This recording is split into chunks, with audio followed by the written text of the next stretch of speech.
کھانا ختم کر دیتے. اگر مجھے کچھ کھانا ہوتا تو کھانا پھر سے بنانا پڑتا یا تو پھر بچا کچا ہی کھانا پڑتا. میں تو سوچتی ہوں کہ یہ میری مصیبت کب جائے گی. ارے سمیہ بہن، یہ کون ہے؟ میں تو پوچھنا ہی بھول گئی. یہ رقیہ آنٹی ہے، ممبئی سے آئی ہے. 2-3 دن کے لیے یہاں رک رہی ہے. پڑھی لکھی بہن ہے. اور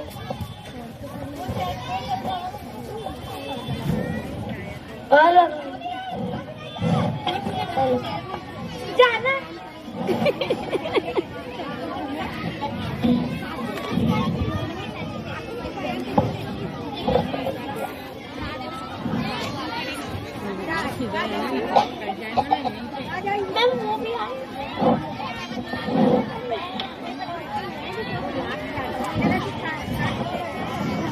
میں بول رہا ہوں.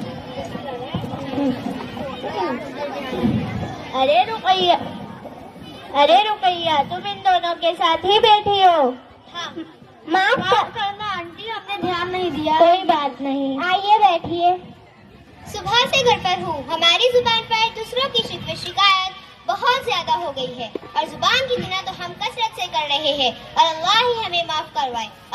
اور ہم عورتوں کی تو بہت بری عادت ہو گئی ہے، جہاں دو چار جمع ہو جائے وہاں دوسروں کا تذکرہ، دوسروں کی چگلی ہماری طبیعت کا حصہ بن گئی ہے اور ہر وقت ہم گزاری کے لیے دوسروں کی غیبت کر رہی ہے اور اس کے نقصان کا ذرا بھی اندازہ نہیں. مہرون بھی آپا، ابھی میں نے آپ کی پڑوسن بہن کے اوپر میں نے غور کیا اور ابھی میں تم دونوں کی بات پر بھی میں غور کر رہی تھی. یہ سب گفتگو غیبت ہے. غیبت کی ہوں گی؟ ہم جو حقیقت تھی ہم وہ کہہ رہے تھے، کچھ غلط تو نہیں کہا. ارے میری بہنوں سنو تو صحیح.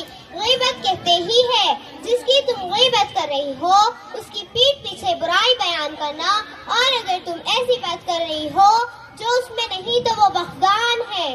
دونوں صورتوں میں گناہ ہے. غیبت گفتار بہت بڑا گناہ ہے. غیبت کے بارے میں قرآن مجید میں کہا گیا ہے اعوذ باللہ من الشیطان الرجیم بسم اللہ الرحمن الرحیم ولا یغتب بعضکم بعضا ان یحدکم ان یقولوا الحام اخیہ میتا فکرہتموہ واتقوا اللہ. کیا تم میں سے کوئی اپنے مردار بھائی کا گوشت کھانا پسند کرو گی؟ کیا تمہیں اس سے چھینک نہیں آئیں گی؟ اللہ سے ڈرو. رسول اللہ صلی اللہ علیہ وسلم نے فرمایا اپنے حکم کو ناک کے بل، منہ کے بل، زبان کی باتیں ہی کہلائی جائیں گی. یہ گناہ دیکھنے میں غلط ہے. خدا نہ کرے کسی کو اس کی لت لگ گئی تو اس کی آخرت کی بربادی میں کوئی شک نہیں. ہماری آخرت کیوں برباد ہوں گی؟ کیونکہ جب ہم کسی کے پیٹھ پیچھے برائی کرتے ہیں تو قیامت کے دن ہمارے نامۂ اعمال سے نیکیاں خالی ہو جائیں گی. اگر پھر بھی اس کا حق ہم پر باقی رہا تو اس کے گناہ ہم پر لازم کیے جائیں گے. ارے رقیہ، مجھے تمہاری گفتگو سن کر احساس ہوا کہ میں اتنے بڑے گناہ میں مبتلا تھی اور اتنے بڑے گناہ کو زبان کے صدقہ وقت گزاری، ٹائم پاس کا ذریعہ سمجھتی تھی. میں وعدہ کرتی ہوں آئندہ سے کبھی کسی کی پیٹھ پیچھے برائی نہیں کروں گی اور زبان کے سب گناہ چھوڑ دوں گی.